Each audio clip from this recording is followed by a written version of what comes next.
today. Kapun tayong native na buyok. Native yan? Ganito pero maganda sir na. Ha? Maganda. Huwag ganyan ang baboy dun eh. Good morning mga kaberde, mga kasaluyot at mga kayami. Ibabalik tayo dito sa ating channel. For today's video, magkakaroon tayo ng operation, castration o pagkakapon sa mga biik. Itong mga biik na to ay anak ng native na baboy o yung hindi masyadong malalaking baboy. Yung mga baboy ng mga katutubo. Pero ito inaalagaan na ng mga Tagalog. At isang teacher ang may-ari nito na tinawag tayo upang kapunin yung kanilang mga biik. Ang pagkakapon ng biik ay nakakatulong sa development ng ating mga biik na lalaki.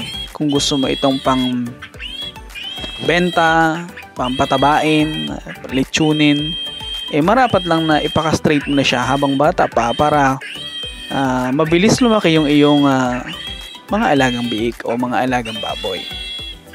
Sa prosesong ito ay napakasimple lang ng mga kailangan natin. Siyempre kailangan natin ng surgical blade o kaya blade. Siyempre meron tayong mga amoxicillin at pwedeng tawas. Pero sa situation natin ngayon, betadine na yung ating ginamit o yung iodine. Katulong din yun para maging mas malinis at mas mabilis gumaling yung ating sugat ng ating mga alagang biik.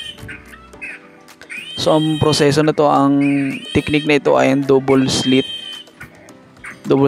technique o yung dalawang sugat na nasa gitna ng kanilang mga scrotum.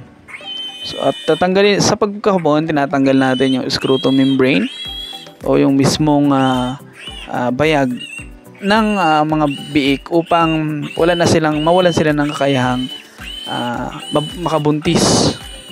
At ayun, dahil doon, mas mabilis yung development ng ating mga alagang biik. At syempre, mas magiging mas malinis.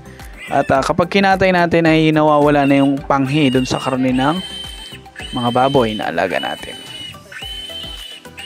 Usually, ginagawa ito mga 2 linggo pagkatapos ng pagkapanganak o 2 linggo, 3 linggo. Pero mas maganda kasi kung bata nyo papakapon yung inyong mga biik para mas mabilis at maliit ang sugat, mas mabilis gumaling. Kung nakikita nyo, ganyan lang siya kasimple. Susugatan natin. Tapos, siyempre, kung gusto mong matuto niyan, mag-aralan mo ng mabuti kasi pag hindi ka sanay, baka masaktan yung baboy mo ng sobra at ma-infeksyon yung sugat ng iyong mga biik. So, I advise na maganda yung pag-aralan mo muna. Diba?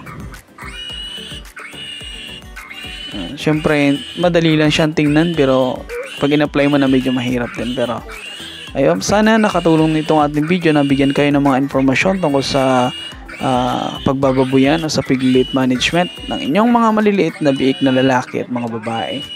Ito po si Mr. Green at kung bago ka pa lang sa ating channel, i-invite kita na i-click ang like button, mag-subscribe ka na din. At ano masasabi mo sa video natin, i-comment mo na yan sa baba. At kung may mga katanungan ka, pwede mo i-comment yan at sasagutin natin yan. Siyempre ito po si Mr. Green at lagi nagpapasalamat sa inyo sa patuloy na pagsuporta at panunood ninyo sa aking channel. At kunti na lang maabot na natin yung ating watch hour at magkakaroon na rin tayo ng monetization. Thank you very much. Mag-ingat po kayo palagi. Bye-bye!